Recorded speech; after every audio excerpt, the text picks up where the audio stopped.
Kamala Harris had her most embarrassing rally moment yet. A CNN panel exploded and descended into chaos, resulting in one conservative commentator being banned from the network for life. And we now have new data that suggests that a previously safe blue state may actually be in play. We'll get to all of that and much more in today's video. But first, we're going to talk about the Tony Hinchcliffe controversy and examine how this could actually help Trump win the election. So, helping me dissect this today is friend of the channel, Troy Donovan. And Troy, I have this theory for you that I just want to put out there and get your thoughts on this. So, there's this idea of a controlled burn. And for those of you who aren't familiar, controlled burns happen in places that are affected by wildfires. And the idea is that you will light a part of the forest on fire. And once that part of the forest is burnt up, it can't be burnt again because what's been burnt once can't burn it again. And so the idea is that once a wildfire is coming, once it hits that controlled burn, the wildfire stops. It can't spread beyond it. And so the controlled burn protects everything that's on the other side. So my idea here with this is we know for a fact that the media was going to criticize this rally. They were going to call Trump Hitler. They were going to call everyone in attendance a Nazi. They were the wildfire. They were always going to come no matter what. But I'm wondering if Tony Hinchcliffe was sort of the accidental ally here. He is sort of the controlled burn. He is taking all the attention, all the heat, all the fire from the media and the Democrats and taking it from Trump and putting it on himself. And I think that could actually help Trump in the election because think of it this way.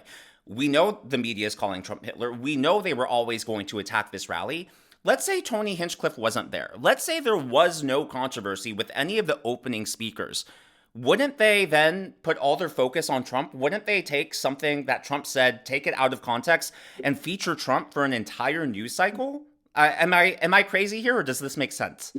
No, that makes sense, and kind of two things right out the gate there. If there was ever a campaign that needs a controlled burn, it's probably Donald Trump's campaign, right? We've got to have some buffers in place, and I say that positively, right? Because Right. he's such, we know that Trump's kind of the wildfires that he sets sometimes always ends up working out in his favor. But a controlled burn is a great way to look at that.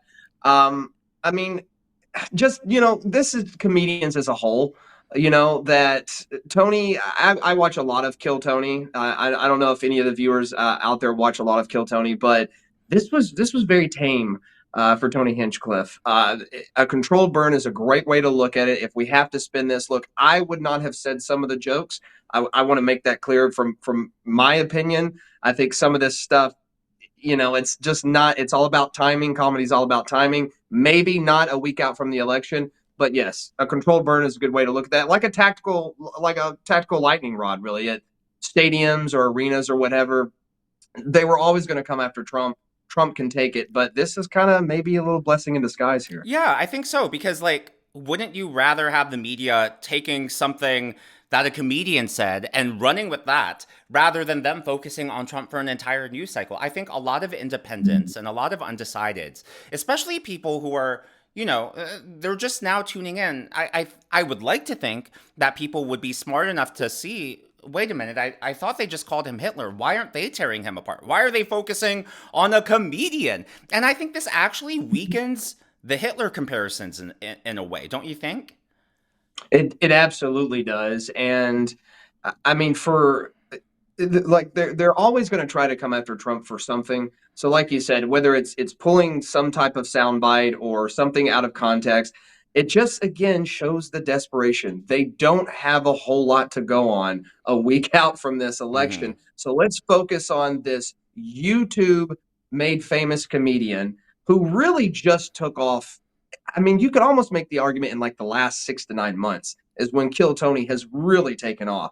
And they've got to focus on really just one joke to That try to like extract as much outraged from that as possible to hopefully swing some of these Puerto Rican voters. And I love how they also listed like or no, it was Sunny on The View who started listing all of the Puerto Rican voters in the swing states, but she only listed the ones in the swing states. We don't give a damn about the Puerto Ricans and all the other red states. Just the swing states is the ones we really want to call out. Tell us how you really feel, Sonny. Tell us how you really feel. Also, did you know? I didn't know this until viewers pointed this out in the comments. And again, proof I do read the comments because I learn from y'all. I always ask for everyone's experience, everyone's perspective, and then I get educated sometimes because it's impossible for me to be aware of all the news. And so thank you for sharing this with me. But viewers pointed out there is actually a trash crisis in Puerto Rico.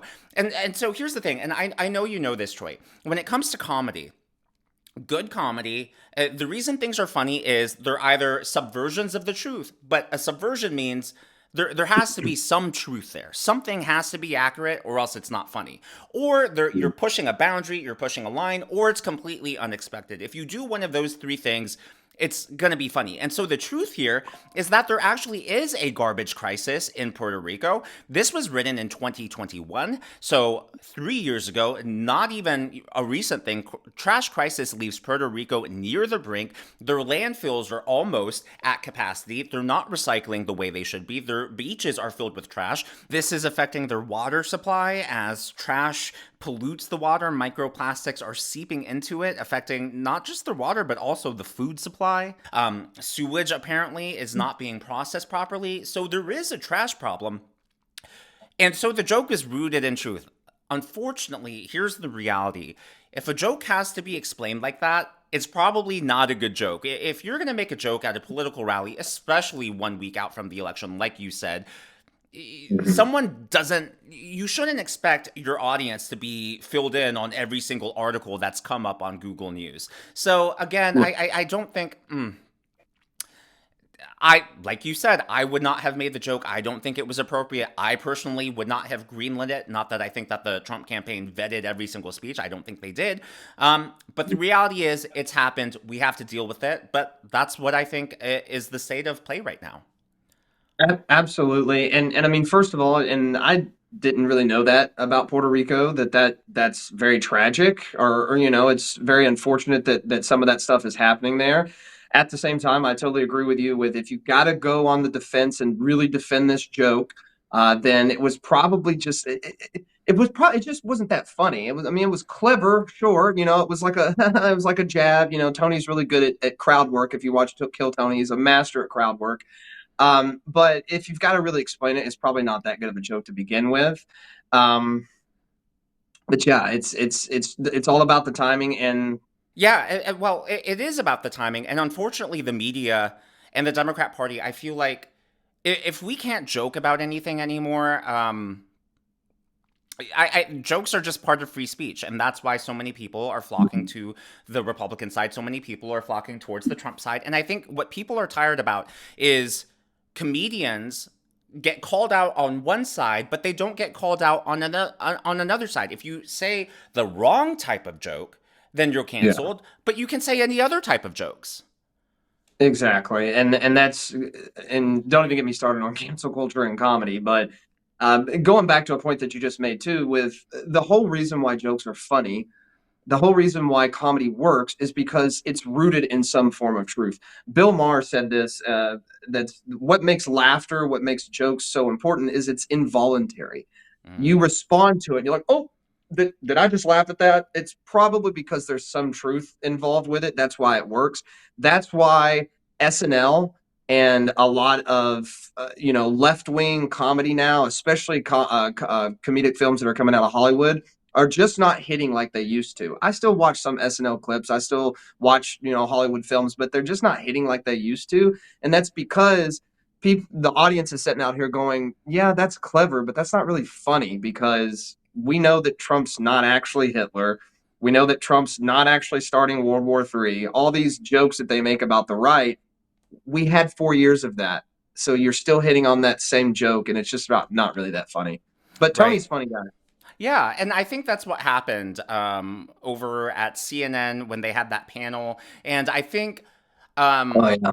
Yeah. Well, are you familiar with that story? Did you hear about what happened? Yeah, Ryan Gerdusky and Mehdi Hassan. Yeah, with Abby Phillip. Yeah, let's take a look at this clip. I think for those of you who haven't seen it, they were discussing actually Tony Hinchcliffe, who we were just talking about at the Trump rally, and it just completely went off the rails. Be called Nazis. Stop doing. You're called stop an saying- you've been called an Stop anti-Semite more saying than anyone else things. at this table. Yeah. And people would By sit there you. and no, by me. I never called you an anti-Semite. I mean, I'm not sitting here saying I don't. I'm a supporter of the Palestinians, so I'm used to it. It's Yeah, fine. well, I hope your beeper doesn't go off. The thing is Did that you just say I should wow. die? You should not. No, I Did said, you just say I no, should be killed? No, I did not Live on say that. I CNN? said, no, I did not say that. Hold on, hold on. Did your guest just say I No, should I be didn't. killed Let me- hold on. on live Just say. TV? I said I hope Guys, you're. let me just stop. You said you hope my beeper beeper doesn't doesn't go go off. off. You said I'm a Stop big that supporter right now.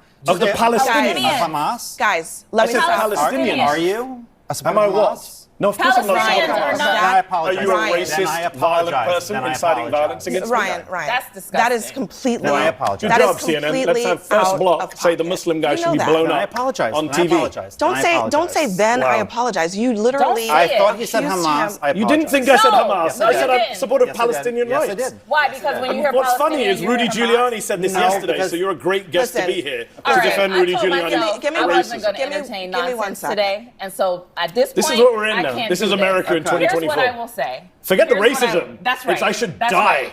I didn't That's- say that. that- You You should said, die. what does beeper mean? Don't give me your I fake did not say ignorance. you should Guys, die. Why did you say guys, with my give me- beeper give me go a- off? What did you mean? What did you mean by the beeper? So what I did said- you mean? What did you No, mean by no, the no, beeper? no, no, no, no, No, you didn't. You said, I hope your beeper Descending into Ryan, chaos. stop talking. At I'm least sorry. have the guts to support your racist sorry. comments. Hang on. So I'm sorry. surprised they're not like This is shouting. why.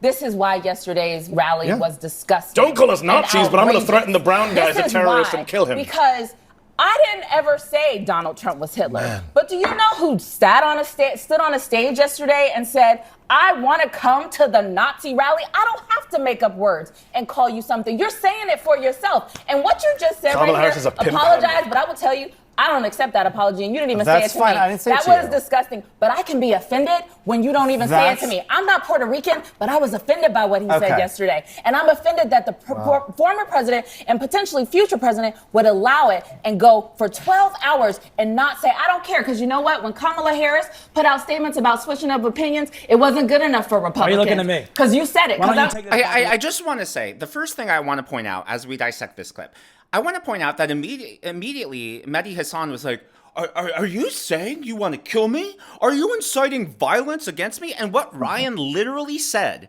was, I hope your beeper does not go off. I mean, isn't that actually wishing life and well-being towards someone? And isn't that actually saying, I hope you're not a terrorist? Because for those of you unfamiliar, what happened was in Israel, they infiltrated Hamas, and when a shipment of pagers and beepers came in, they were swapped out. They were actually made with explosives, and so they got them, and Israel was able to detonate all of these pagers remotely, and they exploded.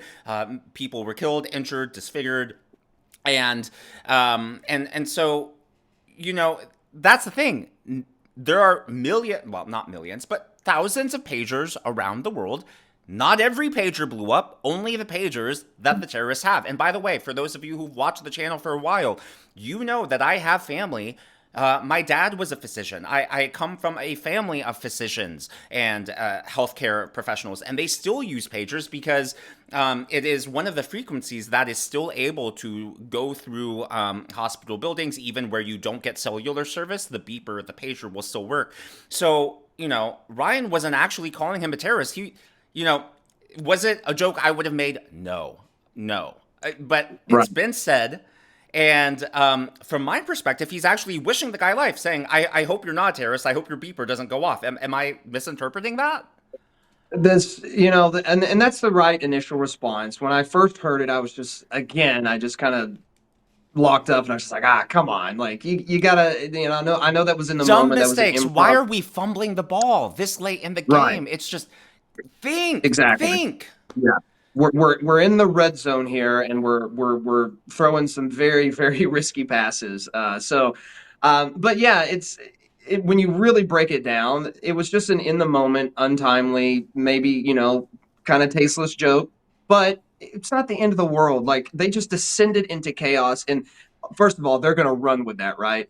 The moment the moment that Mehdi heard that, I mean, we're going to focus on that, right? We've got him now. We're going to embarrass this dude. We're going to smear this to see how right we are. Look, this is when they said the quiet part out loud. They just ran with it. But where's the response when the left says stuff like this? Do we really want to get in the game of comparing just outlandish remarks and just racist, just smearing the other side? Do we really want to start getting a tally sheet and counting the number of times that the left says stuff like this? The thing that just comes to my mind is just like the whole, holding up the severed Donald Trump head from Kathy Griffin back in the day. It's just. But Troy, she was a comedian. She was just making fun. Oh yeah, it was just a joke, right? It was just a joke. You guys Totally can't harmless. take a joke. It's and again, it also shows. And another point that I wanted to make, and if the audience can kind of, if the audience sees this as much as I do, so when they come back from commercial, right, that he's removed from the show, that there's an apology given, and they remove Ryan from the show, and it just further goes to show how much they don't value free speech, and they're going to censor you and remove you the moment that something that they deem as over the line, they're going to take you out there. Look, was it a tasteless joke? Absolutely. I wouldn't have said the thing either. But to remove the guy from the show, he's outnumbered, 10-1? Why not keep him on the show and just embarrassing him even more? He clearly went on the defensive. He was clearly kind of like, yeah, can we cut to commercial? Right. Well, I have 2 points I want to make here. But that's the thing. Tasteless things are, I think I have 2 points. Tasteless things are said on both sides. Yet it's only one side that gets punished. It's one side that gets canceled. It's one side that gets lectured. It's one side that gets embarrassed. You never see that happen to the other side. So not only was it a tasteless joke, emphasis on joke, he was canceled. Right. But Mehdi Hasan has actually said things that are controversial that are not jokes. Here, you mentioned keeping score, keeping tally. I'm not keeping score, not keeping tally. However, if the left wants to play that game, Mehdi Hasan, I believe this was 2019, actually, he apologized for this, but he referred to non-Muslims and homosexuals as, quote, cattle. He compared them to animals, as in, what do you do with cattle? You slaughter them. You eat them. Like, I thought we weren't able to call people animals or vermin. That right there, not a joke. That was actual verbiage, actually a disgusting comment. He's still on CNN. He's still welcome on CNN. So that's point number one. And one thing real quick, Dan, before we move on to that point number two there, I just want to point out that I think this matters. What Ryan said on CNN was kind of in the moment, just kind of a zinger, just a real quick joke. I really don't think he meant offense by it. I think he was just trying to be a little lighthearted about the situation. But now what Hasan said, those are like thought out, printed thoughts, right? That wasn't an in the moment, like, oh, you just caught me in a weak moment. I didn't mean to say that. No, bro. You said the quiet part out loud and you meant it. Well, just to call him out. Right. That's part of his, I would suppose, worldview, which he has now apologized for. So I don't know if he still believes that. But that's point number two, actually, talking about worldview. As a Christian, I know you're a Christian, and I know I have a lot of Christian viewers out there. I know there aren't Christians as well in the channel, so I don't mean to exclude you from this part. But one of the things we believe in as Christians is forgiveness and repentance. And one of the things I hate about cancel culture is that you are removing the word forgiveness, the word repentance from the dictionary. You are saying, as a culture, if you've sinned, we're going to excommunicate you for the rest of your life. Banned from the network for life. I mean, just absolutely ridiculous. And I think it is really poisonous to our culture to think that way. Barack Obama just last week said, I don't know when we got so divisive. I don't know how we got so polarized. Well, maybe it was when you said, you are forever damned because you said something we don't agree with. And that, by the way, is coming from one side. That's coming from the left. And one more thing I want to point out is the lady towards the end, she was saying, quoting someone at the Trump rally saying, oh, I'm proud to be at a Nazi rally. Does she not understand that that was sarcasm? Like I said earlier in the video, the media, No. MSNBC, they were covering this as a Nazi rally before the rally even began. They were pointing out that, oh, not Adolf Hitler, but like Adolf Hitler supporters and Nazis held a rally there in 1939. And so they were drawing the comparison. They were, comparing the rally. It was a very clear thing. And so people were saying it in jest. They were saying, well, the media is calling us Nazis. I'm proud to be at the Nazi rally. Like it was, an endearing comment, self-deprecating, but it wasn't literal. They were just, hey, the media is making fun of us. We're just gonna play on this joke, right? Absolutely. And hey, to quote a deep blue Democrat here, but one of my favorite artists, Eminem. Eminem said, "I am whatever you say I am." Right. So, and that is total sarcasm. Total like, look, you're gonna say it enough times. I guess I'll just go be whatever you can't get out of your head that you're projecting on me, right? But it's total sarcasm. It goes right over their head because they don't have the ability to see the lightheartedness in life. They don't have the ability. Oh, I don't want to say they, paint the brush too broad here, but it's very obvious that the right has kind of become the party of comedy and just jest, and the left, it just goes right over their head, and they're so indoctrinated to see any little thing at a Trump rally and just smear it that they'll do something that's very obviously sarcasm. Well, speaking speaking of comedy, speaking of jest, speaking of rallies, Kamala Harris had one of her most awkward moments at a rally yet, and y'all, you gotta see it to believe it.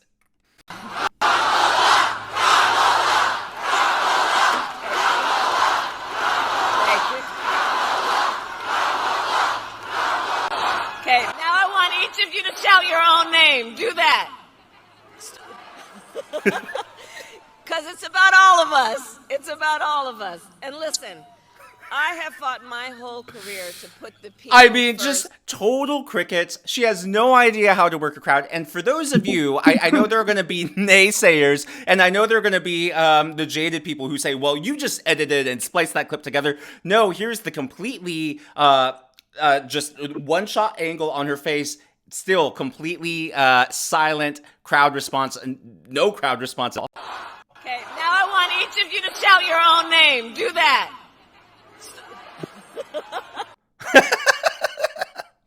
Shout your own name and just chirp, chirp, chirp, chirp. Oh, that's my cricket imitation.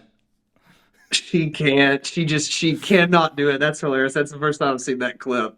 Shout your own name. Most of the time, people will do that at like conferences or like business seminars or whatever as like a form of a joke almost, to be like, hey, right. I know you actually can't do this. It won't be audible for us on stage, but just go crazy in the audience. Right. No, I'm surprised she didn't bring it back to she was raised in a middle class family, and when we would wake up every morning and have pancakes and bacon, we would shout each other's names at the dinner table. Just what a way to wake up, shout, shout with joy. Last but not least, so there has been recent polling that has showed that New Hampshire is now in play. Trump took the lead in the most recent New Hampshire poll that came out yesterday. We now know that Trump is going to New Mexico, suggesting that state is in play. Well, Election Wizard has published this. I'm hearing from a couple of sources that multiple Democratic consultants are now advising Harris to quickly reallocate resources from North Carolina and potentially Nevada to shore up her position in Virginia. If this is true, I mean, this map could be unlike anything we have ever seen before. And I'm really excited to see what this has. Thank you so much for joining us, Troy. As always, this is just my analysis, just my commentary. That's what's going on in the world in politics, from my point of view, and I would love to hear from the rest of you. What do you think about the controlled burn analysis? Do you agree with it? Yes, I get most of us would not have made that joke. I know a lot of us think it was a tasteless joke. I agree with you. But the reality is it's been done, it's been said, and now we have to move forward. Is this a silver lining that is legitimate, or am I just, am I getting high off of hopium and copium? Let me know in the comments below. If you haven't already, please be sure to give me a thumbs up. I know it's a simple thing to ask for, but it really does help me in the algorithm to reach more viewers like you. Be sure to smash that subscribe button and to check out one of these videos.